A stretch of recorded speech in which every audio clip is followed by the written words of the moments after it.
UFC 286 was wild. Let's talk about it. Starting off with Kamaru Usman, I think the second best welterweight of all time, taking another loss to Leon Edwards. I don't think anybody saw it coming, especially in decision. I think it's safe to say that most people thought and think Kamaru Usman is the better mixed martial artist. I'm a big guy that thinks you have to admit when you're wrong. I was wrong in the sense that I thought Leon Edwards was going to get mauled in that fight. He came in, he had the better game plan, he executed it great. I personally also think Kamaru Usman wasn't himself. I think he's on somewhat of a decline. I don't think he had a good game plan. I don't think he utilized his wrestling as well as he usually does. I think he was pushing the pace, but Leon Edwards' movement was really was great. You know, he was fighting in the southpaw stance, also in the orthodox stance. His lateral movement was fantastic, and I think he limited Kamaru Usman's ability to take him down. But ultimately, I think Kamaru Usman didn't have his usual game plan. I don't think we saw the Kamaru Usman that's willing to be a boring fighter. I think he tried to go toe to toe with Leon Edwards striking, and I think it was a terrible idea. I do think he needed to take him up against the cage. I think he needed to step on his toes. I think he needed to go for cheap trips and takedowns and just hold pressure over him, kind of like he did when he became champion over Tyron Woodley. With that being said, he didn't do that. Leon Edwards is still the champion of the welterweight division, but in my opinion, I don't think it'll last long. But at this moment in time, I have to say I was wrong, and Leon Edwards absolutely outclassed Kamaru Usman this weekend at UFC 286. Now, we come to this point where we find ourselves looking at Dana White and saying, really? Yes, Dana White has said that Colby Covington is sure to have the next title shot at the welterweight division. It's a little confusing because Dana White never really makes fights. The last time he made a fight after a fight was when Magomed Ankalaev and John Blachowicz, gave us the worst title performance we've seen in a long time. That night, he announced that Jamal Hill would be fighting Glover Teixeira for the title. And that's the last time we saw a title shot being named the night of a fight. And we saw the same thing with Colby Covington. So there's a few theories I want to get down. Number one, which I love, is that Colby Covington and Jorge Masvidal have been having legal issues after Jorge Masvidal jumped Colby Covington in Miami.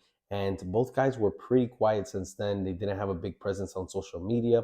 We found that really weird from Colby Covington because, he runs his mouth. But now all of a sudden, Jorge Masvidal has a fight at UFC 287 against Gilbert Burns, and now Colby Covington is all of a sudden lined up for a title shot against Leon Edwards. Leon Edwards came out and said that he doesn't think that Colby deserves the title shot, and he was clear to say that if the fight is presented to him, he is not signing the contract. Now, it seems that Dana White's set. I don't think he's going to change his mind. I think this purely has to do with finances, but one of the cool theories I saw, and I think Brendan Schaub was one of the individuals who mentioned it, was that he believes that maybe, just maybe, Dana White told Colby Covington, hey, if you drop the charges against Masvidal, take it easy, keep everything a little hush-hush, back away from the legal issues, we'll give you an automatic title shot. I like the theory. Let me know what you think below. But personally, I think it has to do with finances. At the end of the day, Colby Covington is one of those guys at this point where I'm not going to put him up there with Conor McGregor, but I'm definitely going to say he's a showman. I know he could sell a fight. And yeah, I think it's just what the UFC wants. Personally, he doesn't deserve it. And I think, you have guys like Bilal Muhammad and you have guys coming up the rankings like Hamza Mayaf, Shavkat Rakhmonov. You have Gilbert Burns, who's kind of making his way back into contendership.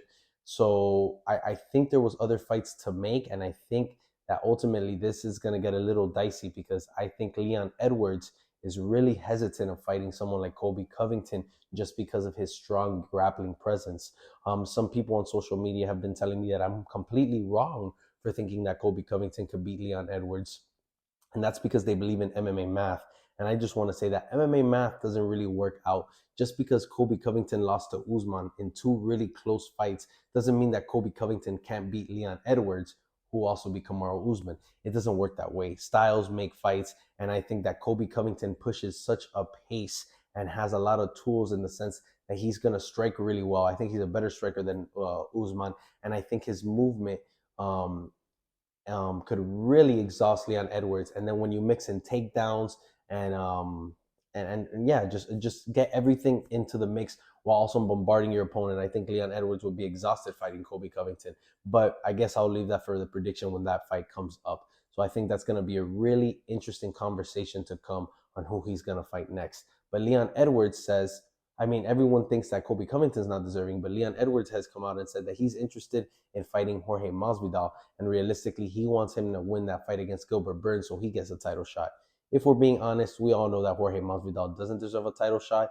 I think it's the easiest fight for Leon Edwards as a welterweight champion. Maybe even, I believe it's number 7, Stephen Thompson, just because they're, it's more striking based. But I think there's a lot of killers in the welterweight division. A lot of them are grapplers, and I don't think Leon Edwards is ready for them. Moving on, the co-main event, Justin Gaethje versus Raphael Fasque. What a fight. I don't think we could have gotten anything better from that fight. And I think people don't realize how close it was as far as the stats go. I think the difference in strikes was maybe 10 to 15 strikes total. Even in significant strikes, it was really close. But I think it's safe to say what won that fight for Justin Gaethje is who wore the damage. Oh my Lord. It looked like Justin Gaethje was jump roping for 15 minutes, and it looked like Raphael Fasque left that fight a Viking who went at it with a bear.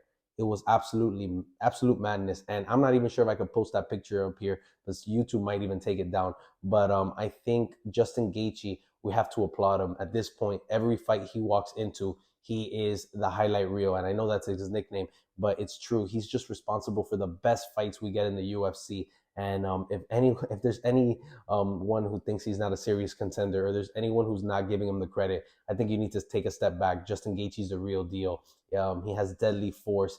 His striking is impeccable, and I think he's going to be with us for quite some time.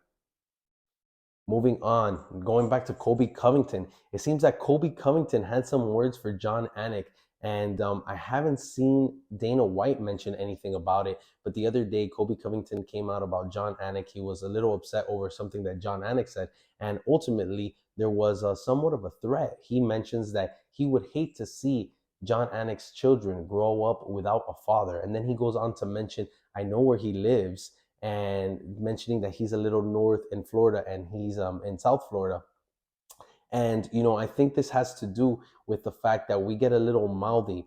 And by we, I don't know why I'm saying we, but fighters get a little mouthy, and showmen like Conor McGregor and Colby Covington seem to, when you're so used to talking smack and getting into people's heads, I think they lose a sense of reality, and they kind of lose a sense of boundaries. And I think that's going on with Colby Covington. So I'm really curious to see if he's going to be held accountable or anybody's going to tell him something, because everybody loves John Anik. There's really no point to come at John Anik.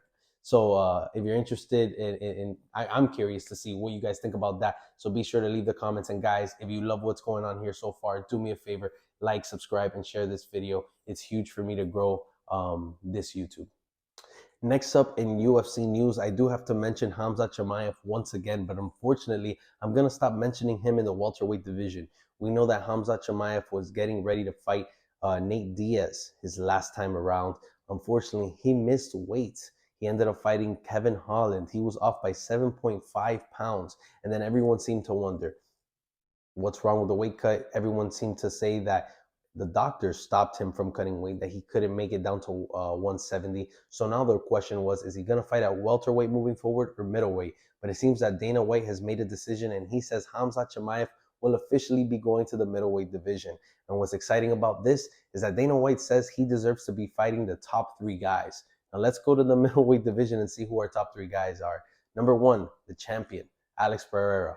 Number 1 contender, so our number 2 spot, Israel Adesanya, which they will be facing off in UFC 287 in Miami. And we're going to see that second fight to really see if Alex Pereira is Israel Adesanya's kryptonite. And of course, number 3, Robert Whittaker. Personally, I think all 3 fights would be great. I think Khamzat steamrolls Alex Pereira. I think he has an interesting fight with Israel Adesanya, and I got to give Israel Adesanya some credit because he's a legend. And then ultimately, if he fights Robert Whittaker, I think Robert Whittaker may have the recipe to take down Hamza Mayaf and ultimately beat him in any fashion, really. So I'm excited about that. Let me know who you'd like to see Hamza fight next. Moving on, Justin Gaethje had some words for Michael Bisping after the fight, the main event at UFC 286. I've never been a guy who pays too much attention to commentary and certain bias. A lot of people don't like Daniel Cormier. I don't feel like his commentary is poor. I've always liked John Anik as well, Joe Rogan. There's always a commentator people don't like. I know people who don't like Paul Felder, Joe. It is what it is. But all of a sudden, Michael Bisping actually came up this weekend. Justin Gaethje said he was really unfair and unprofessional when he was calling that main event.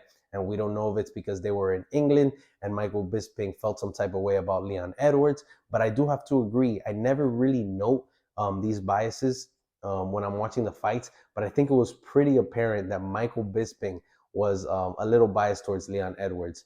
Michael Bisping came out and said that he actually thought it was BS, and he messaged Justin Gaethje and he said, "What the hell?" And Justin Gaethje just put LOL. And Michael Bisping said, he's not going to get into it with him, and he just said LOL indeed. And then last but not least, guys, I got to cover Chito Vera against Corey Sandhagen this weekend. I'm going to do full predictions, but I just want to start off by saying I think this might be one of the top 3 fights of the year. I personally, I was torn between Jones and Gane. I was torn between Gaethje and Fiziev. And I kept saying I'm like 51-49 for those guys, right? When I made my prediction. And just about 4 days out from this fight. And I want to tell you, I still have no idea who I'm going to pick.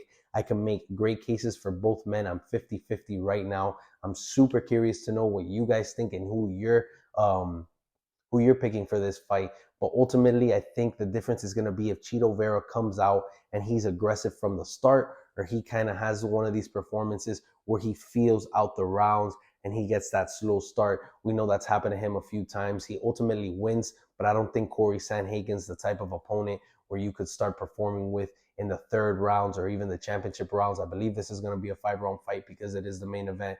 So I'm very curious to see what these guys are going to bring to the table. I think we're going to see impeccable striking. I think we're going to see a lot of unorthodox striking, and it's just going to be a lot of fun. So guys, let me know what you think. Again, I'm the MMA Casual, and you just saw a full breakdown and weekly news for the UFC. If you want weekly updates, let me know what you think about this video. Subscribe, share, like, comment, and of course, go follow my TikTok. Thank you guys.